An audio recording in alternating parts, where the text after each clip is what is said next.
Bonjour docteur. Bonjour. Alors vous êtes l'un des organisateurs de ce forum. Alors dites-nous au juste ce que c'est.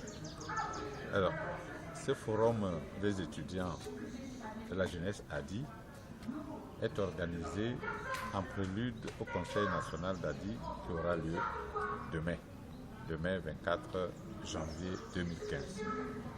Et nous avions l'idée de prendre la jeunesse estudiantine et de leur donner un certain nombre de notions de base de ce que c'est qu'un militant, de ce que c'est que le leadership et de ce que c'est que la capacité d'intervenir en public.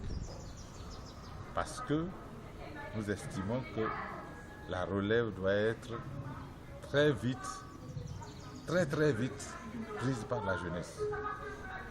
Actuellement, les blocages qui se font dans notre pays par rapport à la Constitution, par rapport à des élections transparentes, nous estimons que c'est la jeunesse qui doit prendre le flambeau.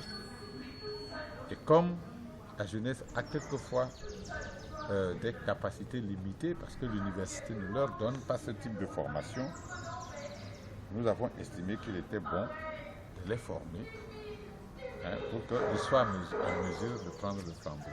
Il ne faut pas tout simplement les prendre juste pour dire allez sensibiliser, allez faire ceci lorsqu'ils ne sont pas outillés pour le faire.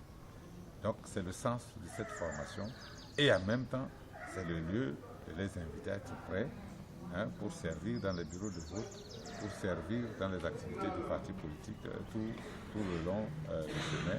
Lorsqu'il s'agira d'aller à une élection de quelque genre que ce soit, ils seront outillés pour le faire.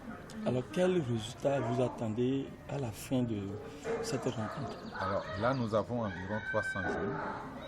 Ça veut dire qu'à la fin de ça, nous aurons 300 jeunes formés, suffisamment formés pour défendre nos droits dans les bureaux de vote, pour défendre éventuellement les résultats des votes. C'est ce qui nous a manqué par le passé, lorsque nous n'avons pas eu des gens suffisamment formés pour être dans les bureaux de vote, pour défendre les résultats. Après, nous disons qu'on nous a volé, mais nous n'avons pas la capacité de démontrer si nous avons fait ce qu'il fallait faire pour qu'on ne nous vole pas. Donc, le premier résultat, c'est que nous ayons des jeunes suffisamment bien formés pour faire cette action-là, lorsqu'il s'agira de les mettre dans les bureaux de vote comme délégués du parti, qu'ils sachent exactement ce qu'ils sont allés faire et qu'est-ce qu'on attend d'eux. Voilà, est-ce que vous pensez que 300 jeunes pourront suffire 300 jeunes exactement pour défendre vos intérêts? 300 jeunes, c'est un échantillon. 300 jeunes, c'est Lomé, c'est l'université ici. Nous ferons autant. Nous, ce genre de formation, nous avons commencé depuis 2012. Dans la région des Savanes, nous sommes les plus implantés. Vous ne trouverez pas un jeune d'Adi qui n'a pas reçu de formation. Nous le faisons depuis. Ce n'est pas la première fois que nous le faisons. Oui, alors docteur, nous continuons.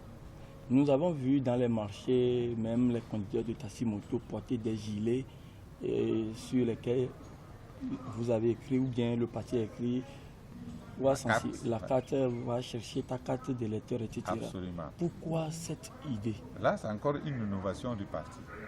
Et on nous a souvent reproché de ne pas nous impliquer réellement dans la sensibilisation des personnes pour qu'elles s'inscrivent sur les listes électorales.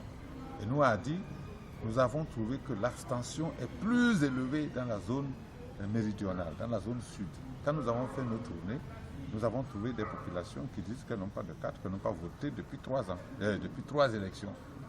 Alors nous avons pensé qu'il était important d'expliquer aux gens que la carte d'électeur est vraiment l'arme fatale pour vaincre le régime. Lorsqu'on s'abstient, c'est les gens qui sont pour le régime qui votent. Et donc le régime gagne.